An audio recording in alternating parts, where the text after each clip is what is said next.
Hello and welcome. How are we all settling in to 2025? Hopefully well. I do this every year this is my third year. And I'm not gonna lie, it's a little strange to be talking about interior design trends when I'm so close to these devastating fires near LA. My heart really goes out to everybody who is struggling, has lost their home. It's really devastating news. So it's super weird to be talking about interior design trends when I'm so close to this devastation. Hopefully, if nothing else, this can just be a distraction for those of you who may be suffering or know people that have lost their homes or anything like that. Just know that I'm thinking about you, and it didn't feel right putting this out there without acknowledging that. So I'm here to talk about interior design trend predictions, or the trend forecast for 2025. If you want to watch last year's, you should, because I'm pretty accurate.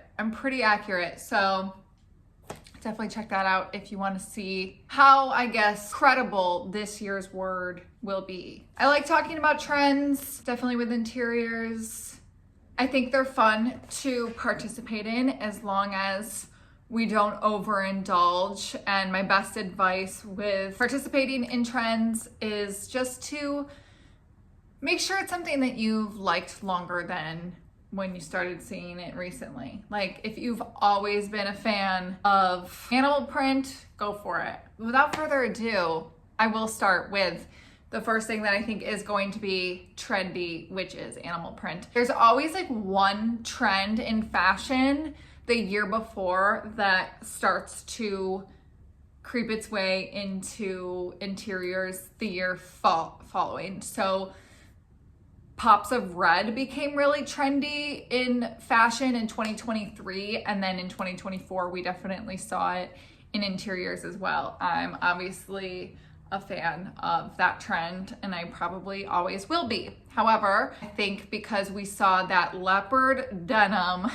last winter that was like into the springtime, so popular, I think we're gonna see it creep into interiors. I'm already seeing it. Leopard and I think slight zebra, definitely this specific pattern.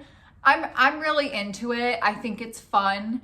I think it's one of those things, again, as long as you don't overdo it, you can make it work and feel timeless.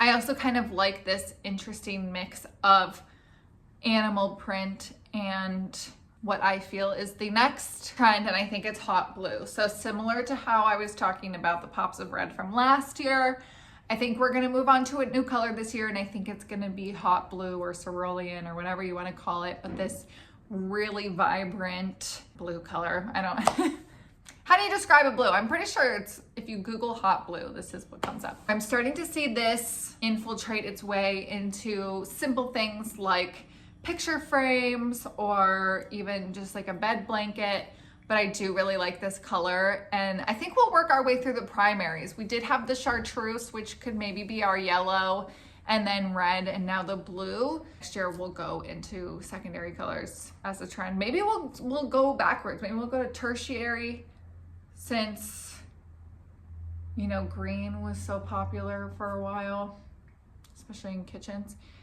Anyways, yeah, so I think this hot blue is gonna be more accessible for 2025. This trend I am particularly a fan of because I have always liked this as an option, we'll say. Glossy wood. Put down your sanders and your muted top coats or your matte top coats, and let's bring back the glossy wood. I'm so for this because I'm just so over the muted matte wood tones. Like, let's give us a little high gloss here and there. Some little gloss never hurt anybody, you know what I'm saying? This could be a wishful thinking prediction. This is a bold statement. I think matte wood like top coats like this, we'll say, or like this. I think it's the millennial gray of wood finishes. It's a bold statement, but that's the way I feel about it. I think Ottomans are gonna make a big comeback. We're starting to lean back into living in our spaces and like really living in them, putting your feet up, enjoying, relaxing in your living space, if you can even imagine. So I think Ottomans are going to come back in a big way.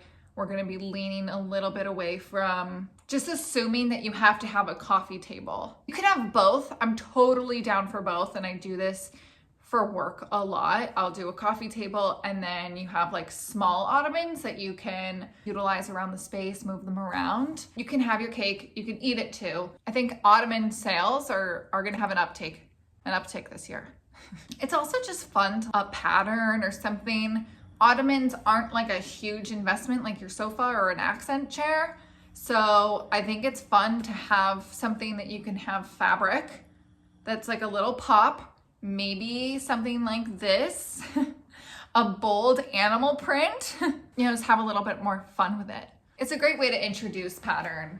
I'm gonna stop being such a hype person for Ottomans, but I think it is a good way to introduce pattern or something a little bit more playful in your space that you wouldn't automatically go for. This last trend might be a little bit, I always have one that's like a little bit ahead of the next year. So I do think that this is going to come back. Is it going to be this year? Maybe not until the very end.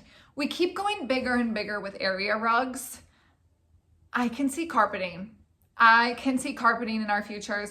I think what's nice about having like a large area rug instead of going full install carpet is just the ability to swap it out at some point. But like last year we saw this like big brown rug in everybody's living space, and we were really loving it. And I think that having just like a plain rug that's large in your space was something that we're seeing a lot of. So I think it's gonna go all the way into carpeting. I can see it. It's so funny because I think back to my first apartment when I was living in downtown Pittsburgh, and I had brown carpet in my bedroom. The rest of the space was hardwood floor, but in my bedroom it was brown carpet. And I'm like, that could have been so cute if I had leaned into it and like had, gosh, I want to like redesign. I should like design my first apartment over again for YouTube. How I would do it differently 10 years later. That's it. That's all I got for you. So I hope you enjoyed my predictions for 2025. Let me know what you guys think. If you like these ones, if you would participate in these ones that I've listed. And don't forget to like, share with your friends, subscribe. And I'll see you in the next one, which is going to be what I want to see in 2025. So it's kind of a part 1 and 2 series. Okay, love you, bye.